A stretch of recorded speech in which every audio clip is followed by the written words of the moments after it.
Почитувани, добро ни дојдовте во попладневната емисија на Канал 8. И денеска ќе се обидеме да ве забавуваме и да уживате пред екраните со нашата емисија. Со повеќе од 20 гостувања во земјава и странство, со 7 гран при награди, со 200 членови во Истибања, во Спанчево, во Облешево, фолклорниот ансамбл Китка како репрезент на македонскиот фолклор во 2016 година го заокружи 31-иот меѓународен фолклорен фестивал Истибанско здравоживо. Фолклорниот ансамбл Китка е основан 1975 година на иницијатива на уметничкиот раководител Стојко Митковски и во тој континуитет од 4 децении го обновува, негува и надградува обичаите, игрите, песните и фолклорот од Истибања и пошироко од Осоговијата. Токму уметничкиот раководител Стојко Митковски е наш денешен гостин во попладневната емисија на Канал 8. Добро ни дојдовте не за прв пат и ве имаме снимано, ни имате гостувано во нашата емисија. Добро ве најдов, голем поздрав на екипата што ќе подготви оваа емисија и на сите гледачи на телевизија Канал 8. Така, ви благодарам што се позитивно одзвавте на нашата покана и да ги представиме вашите активности, да зборуваме за тоа какви активности имате сега, а какви активности следуваат на фолклорниот ансамбл Китка понатаму. За почеток да зборуваме за почетоците на Китка. Кажав јас дека обстои од 1975 година. Тоа се долги години негување на македонскиот фолклор. Велете. Па сега во минатиот век, слободно можеме да кажем, во 1975 година, по моја иницијатива, тогаш бев како феријален сојуз, тогаш имаше на Македонија и како председател на младинска организација, како средношколец, додавме на идеја зошто да не направиме ние еден ансамбл, една фолклорна група која што ќе ги негува традициите на македонецот од овие краиша, бидејќи имаше тогаш беше тренд да се прават фолклорни ансамбли. И во тоа време многу ни помогна културно-просветна заедница на општина Виница и на самиот почеток како председател беше Герасим Ѓорѓиев, кој тогаш во тоа сега веќе починат. Тогаш тој беше како матичар во Истибање, тој многу се ангажираше на самиот почеток, но веднаш уште на самиот почеток сите го вперија прстот кон мене и викат дека ти ќе ни бидеш од сега натаму како раководител и како уметнички поставувач на програмата што ќе ја работи самиот ансамбл. Но и ти како раководител денес, но и тогаш како основач на самиот фолклорен ансамбл уживаше во таквата изведба, односно да бидеш токму уметнички раководител на Китка. Па секоја работа ако се сака, ако имаш една цел пред тебе за некоја идеја, значи и ќе успееш. Значи, јас го сакам фолклорот од секогаш, во срцето ми е фолклорот, тоа бара многу жртвување од самиот себе, многу губење на време во истражување на фолклорот, кај стари луѓе, обичаи, песни, носиите, како биле, што биле, но сепак, упорност секојаш ќе вроди плод. Така се исплатува, да. Колку членови брои фолклорниот ансамбл Китка во моментов? Па на самиот почеток тоа беше мала екипа, јас бев најмлад тогаш, 15-16 годишен, другите беа, сите возрастни луѓе беа како мои родители и мои другарчиња во тоа време средношколци, но постепено се обновуваше, се ширеше ансамбл што денеска така, ни денеска броиме околу повеќе од 200 членови, така што не само од Истибања, туку од целиот регион и од сите села на општина Виница и од Виница, потоа од општините Кочани и од Чишиново, Облешево, така што имаме членови од сите места на околината на Истибање. Така, да, споменав јас дека и Облешево и Спанчево се опфатени сите дечиња кои сакаат да го негуваат македонскиот фолклор. Народни носи имате различни, за различни ора, за различни кореографии. Во една од народните носи сум облечена јас и вие, машка и женска носија. Ајде да ги објасниме носиите. Вака ние на почетокот кога се формира ансамблот немаше тогаш изработувачи на носи и тогаш за услов да биде член во нашиот фолклорен ансамбл беше секој да се обезбеди своја собствена носија, тоа е било на почетокот, истиванската, но постепено видовме дека тоа не може така. Ако сакаш да направиш еден концерт, да одиш на фестивали со реноме во странство, на големи фестивали, мораш да имаш повеќе комплетни носи. Така што ние постепено ја обновувавме носијата. На почетокот реков само истивански имаше, секој лично своја собственост. Така денеска додовме до 7 комплети најразлични носии, така што имаме пелагониска носија, имаме пиринска носија од Пиринска Македонија, потоа машка носија од Истивања, тоска машка носија, детска истиванска, осоговска женска, невестинска истиванска, моминска, и мислам тоа е еден многу ретко може некој ансамбл да се пофали со толку многу носи. Пате ми сега да кажам дека тука и за носиите што ги изработуваме ние, за нас, за нашиот ансамбл, голема улога имаат нашите членови, што се во ансамбл, што се играорци, песноопојци, така што тука... сите се вклучени во тој процес. Господјата посебно благородна Ристос со голем ентузијазам ги прави носиите онак како оригиналите, ги обновуваме и да бидат онак како што биле порано, но да се обноват, да се со вес, со ширити, со монистра, истука и Петрунка Костадинова има и овој колан што го има овде од господјата Петрунка, сега го има изработено у најново време. Капата што ја носите, така, јас сум почестена што еве денеска сум во мисијата облечена од ваша носија. За каква носија се работи? Ги има изработено господинот Петре Топликлиев, кој со голем ентузијазам ги направи овие капи, што ретко друг ансамбл ги има, и тоа се работи, тоа е капа, тоа е за каква носија се долниот дел се работи за осоговска шопска носија, а капата од друг регион на Македонија, тоа е Лазарките, што е од регионот на Гевгелија, Богданци и така. Так, а за машката носија е со капа и со сите попратни? Ова јас што ја носам, тоа е точно истиванската машка празнична носија, што некош ја носеле истиванци на празници, на собори, на свадби и така. Так. Имате доста ора, имате, не случајно го носите епитетот репрезент на македонскиот фолклор. Ајде, околу ората, постојано, исто така морам да споменам дека учете и нови кореографии, нови ора, да не бидат досадни само старите ора, а за тоа сте заслужни секако и вие како уметнички раководител. Па, зошто ние сме како бренд на истивање на Виница, на Македонија и на секаде не бараат на фестивали за професионални ансамбли, ние за турнеите ќе разговараме, Сакам да кажам дека ние сме различни од другите. Ние никого не копираме, како други колеги ансамбли што играат на записи, на снимена музика, што ние тоа никаде тоа не го практикуваме, исклучиво одиме со оркестар од изворни инструменти кои што составени се знае од гајдата, кавалите, тамбурата, ќеманињата, тапаните, и секој што одиме, значи, со оригинални сценски адаптации на обичаи, значи нашиот репертоар се состои од обичаи со пагански мотиви, со христијански мотиви, кои што се поврзани со соодветни песни и ора. И тоа точно, токму од истивања. Значи, ние никого не копираме, ама и нас никој не може да не копира. Значи, обичаите токму од истивања, од кој и од регионот на истивања. И никој не може да не копира, и затоа сме толку автентични, оригинални и своји на своето. Ајде да ги споменеме ората, имињата на ората, кои ги изучувате. Па тука е пред се орото на три пати, кој е специфично за крајот од нашиот крај. Орото има клањарка, оро специфично. Ние многу ора што порано се игра, сега и на свадбите ги играат младите, бидејќи ги играат во китка и сакат и на свадби да се играат. Потоа орото Бела Рада, Дилиндаро, Сено Слама, Потрчулка, и уште многу ора, ситното оро, машкото и така.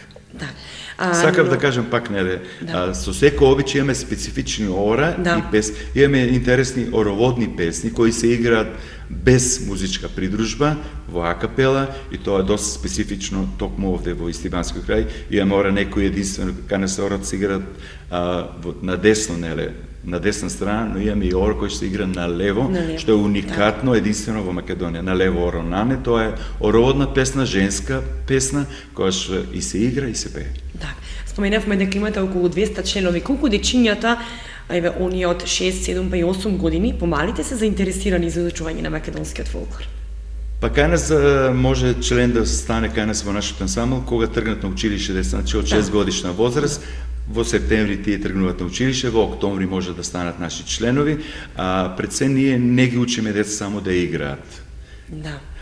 Прво ги учиме што значи фолклорот, што значи традицијата, дека нашите песни, нашите ора, нашите обичаи не зачувале како македонци и тоа кај нив влијае да го сакат фолклорот и за да членуваат во нашиот ансамбл. И целта на дружењето помеѓу самите члени, нови пријателства, запознавањето со нови земји, интересни, атрактивни, и тоа им дава еден стимул за да членуваат во нашиот ансамбл. И патувањето секако, и турнеите кои ги остварувате, и тоа повеќе во текот на годината. Ке зборуваме за турнеите подоцна во емисијата. Ние се трудиме да барем секој член, нема ка нас како некои други ансамбли каде што одат исти членови. Така, да.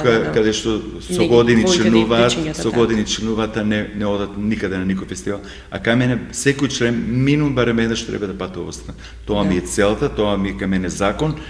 А тие поредовните, добрите, дури на неколку фестивали во текот на годината. Така, некои се издвојуваат сепак, но сите дечиња кои сакаат да одат на играорна или да го негуваат фолклорот, треба да им се пружи шанса.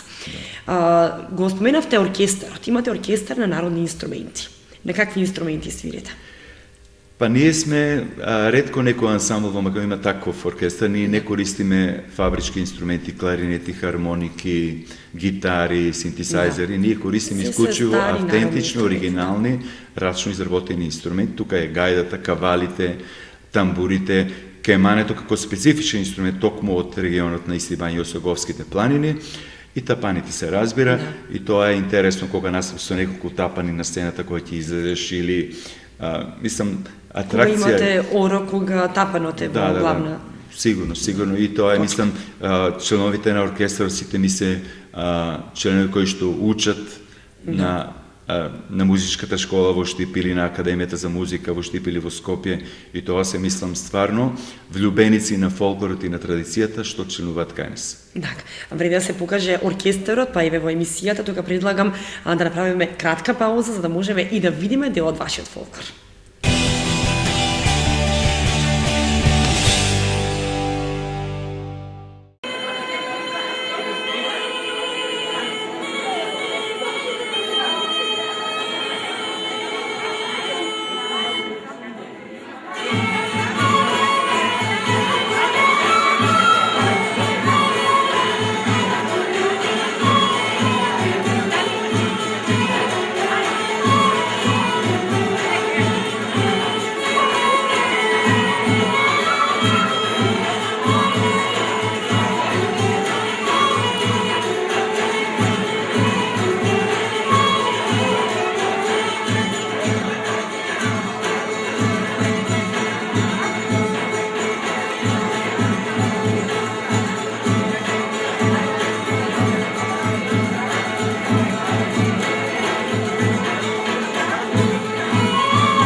Продолжуваме понатаму со емисијата. Ја следите попладневната емисија на Канал 8, а наш денешен гостин е Стојко Митковски, уметнички раководител на фолклорниот ансамбл Китка. Прекрасна изведба може да видат гледачите на фолклористите од фолклорниот ансамбл Китка. Продолжуваме понатаму да разговараме за вашите турнеи, настапи во земјава и странство. Кажавме, бројни турнеи, бројни настапи, на секаде сте викани, не можете дури да стигнете секаде да одговорите позитивно. Како и да е, во 2016 беше плодна за вас? Па, од секој од самото формирање, нашиот ансамбл почна да добива покан, бидејќи кажав, свој сме на своето.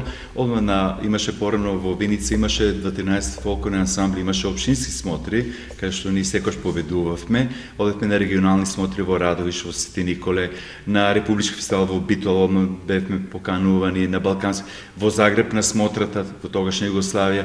И веднаш во 85-та година беме поканени на голем фестивал во Полска, во Закопане. Тоа беше за нас еден голем предизвик, бидејќи тогаш кога беме там имаше преку 30 земји од целиот свет, од сите континенти, и тогаш ние земавме главната награда Јанушикова секира. Тоа е гран прито на фестивалот во Закопане во Полска, и дојда жирито, меѓународно жири од 10 членови од многу земји од светот, и лично да ни честитат и кажа, вие треба да бидете горди, затоа што вие представувате 6 земји, бидејќи тогаш од цела Југославија само една група можеше да оди, од сите републики. Имаше селекција од сите 6 по една, па и ние добивме поканата.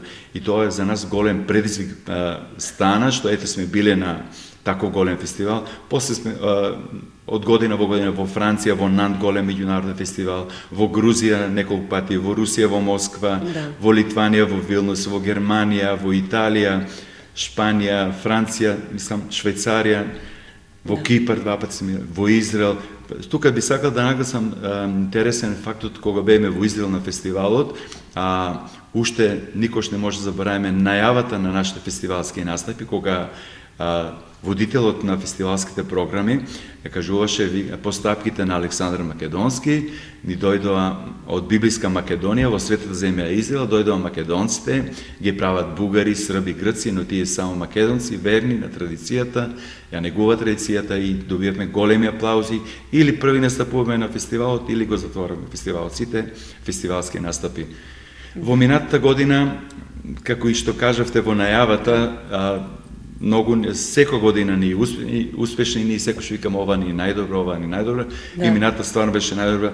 Преку 7 гран при награди сме земале во Битола, во Вевчани, главната награда, во Долнени.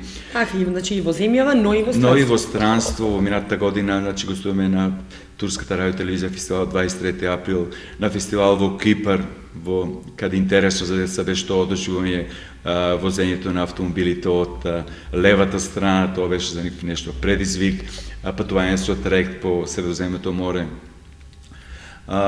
Уште во минатата година имаше уште многу фестивали, но сепак гледачите на време ги информиравме за тие фестивали. Да, и нашата телевизија ве следи постојано и кажува вашите активности. Интересно е токму за тебе дека имаш издадено и книги, односно пишуваш за македонскиот фолклор. Тоа е една добра идеја твоја да остане за ните генерации, за да можат и да поднаучат нешто за македонскиот фолклор. Зашто станува збор? Па јас теренското истражување на сите тие обичаи, песни, ора што ги имам, и во меѓувреме запишував и интересна работа народните толкување на соновите, и така ми дојде на идеја и направив една книга Сон сонила Ангелина, што тоа е народни верувања има за некои случување што ти се случи и кога ти се сонува нешто, народот како го толкува тој сон. Интересна е доста книгата. Во 2001 беше прв пат издадена, сега во плане, ја работиме на случајот во 2017 повторно да преиздадеме самата книга, доста збогатена со нови материјали.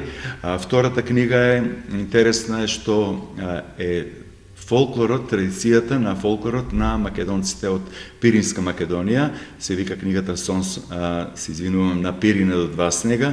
Тоа е теренско истражување по Разлог, по Елешница, по селата околу Разлог во Пиринска Македонија, уште како млад, 16-17 годишен бев тогаш кога одев по селата, запишував во тетрадки сите тие, и доста е интересно во самата книга што текстот, книгата е напишана на пирински дијалект, многу убав дијалектот, што е и за читателот да биде интересно, да се соживее со самиот говор на македонскиот говор од Пиринска Македонија и со традициите, обичаите, верувањата на нашите македонци од Пиринска Македонија. Така, во тек е подготовка на други книги? Планираш да продолжиш со таквата активност? Па секој што работи околу обичаите, околу тоа, но секој што на време ќе бидат информирани гледачите. Да, доста интересно, па еве може и можност да промовираме тука нова книга во однос на македонскиот фолклор. Тука предлагам да направиме повторна пауза и да гледаме едно оро од вашите игралци.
кажав јас во најавата дека во 2016 го заокруживте 31-виот меѓународен фолклорен фестивал Естиванско Здравоживо.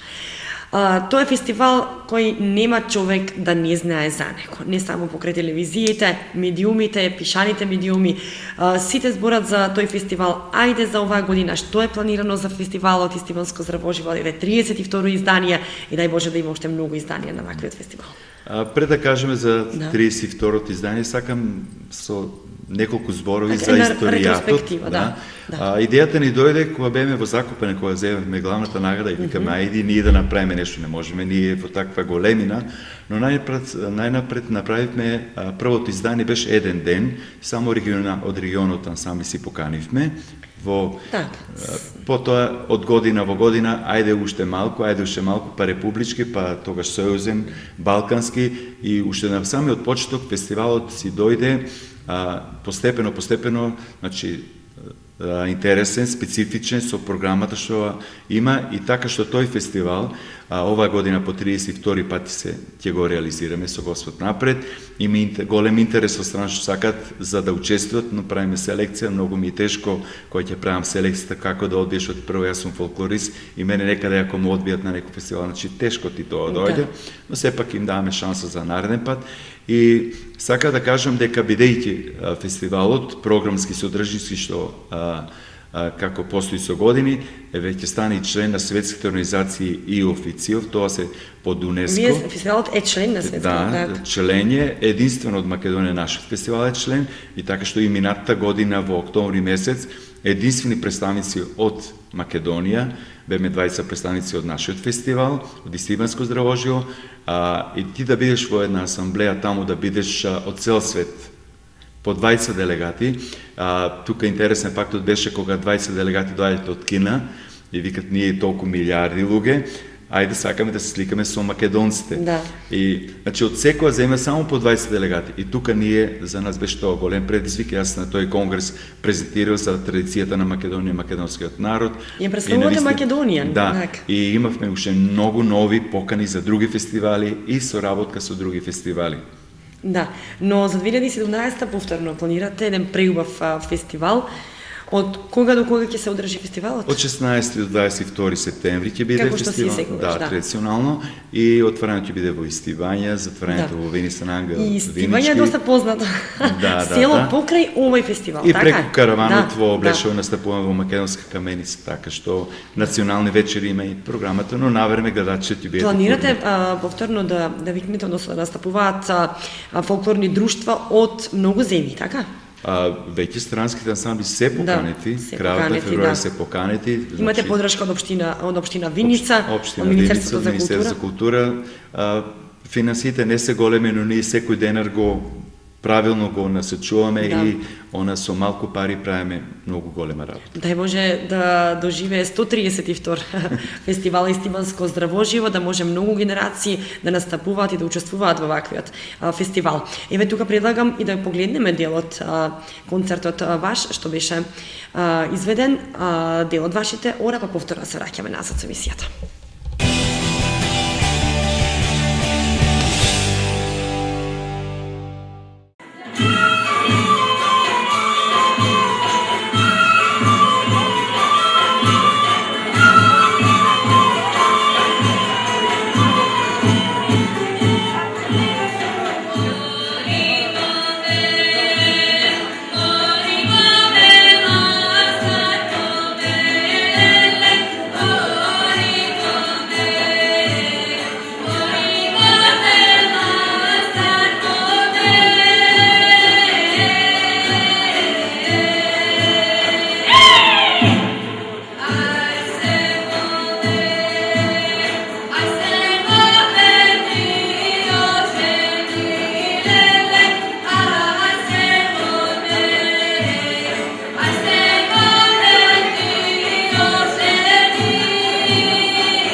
Продолжуваме понатаму со емисијата, еве да ги споменеме и вашите следни активности. Кои активности ги планирате доколку можеме да откриеме по нешто во 2017? Повторно турнеи и повторно настапи во земјава и странство. Па вака 2017 исто се надеваме дека ќе биде успешна како минатата, видиш како и сите останати, со голема упорност од нашиот ансамбл, од општина Виница, од Министерство за култура и фирми некои што сакат и што ни помагаат.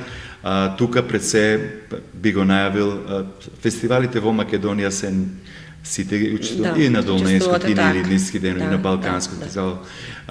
Во странство, прво венчавање, како да кажеме, ова година ќе биде на фестивал во Кападокија на детето, 23 април, кој организатор Турската радио телевизија е под покровителство на државниот врв на пријателска Турција. Тука преку 100 земји учествуваат, тука сме единствени представници од Македонија. Ние, потоа, уште убава, интересна турнеја имаме веднаш после Турција во Хрватска, во Бушевец и Загреб, кој што ќе биде поврзан со фестивал во Украина, во градот Виница, побратимите во Виница.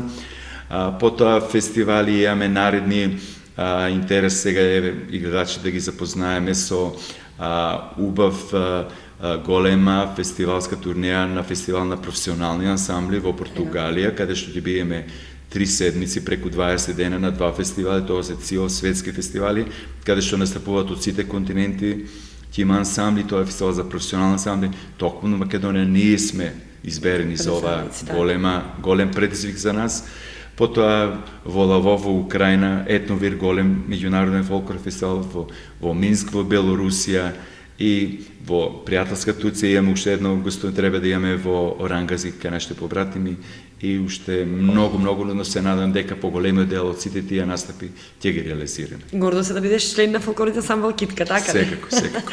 Добро, Стојка, јас ќе се заблагодарам, иако многу треба се зборува за Китка, ние општо зборувавме и за носи, и за ора, и за кореографии, и за ваши турнеи, и за следни активности, за Истиванско здравоживо.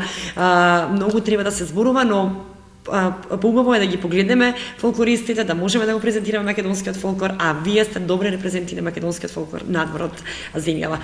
Ние сме тука да ги кажуваме вашите активности, повторно ќе ни бидете гости, не само вие и фолклористите, и ќе можеме да разговараме за вашите турнеи. И понатаму благодарам за позитивноста на што се позитивно одзвавте на нашата покана. Благодарам јас на телевизија Канал 8 што секош не следи сите наши настапи, екипи ваши се били на фестивали во странство. Така. Се надам дека и во иднината работа ќе продолжи, и уште еднаш голем поздрав до сите гледачи на телевизија Канал 8 и препорака до младите и повозрастните да го сакат фолклорот, бидејќи фолклорот е тоа не е што не одржал како македонци. Благодарам уште еднаш. Почитувани, тука ја завршуваме попладневната емисија на Канал 8. Јас ќе се заблагодарам за вниманието. Вие уживајте повторно и понатаму со програмата на Канал 8 телевизија. Довидување.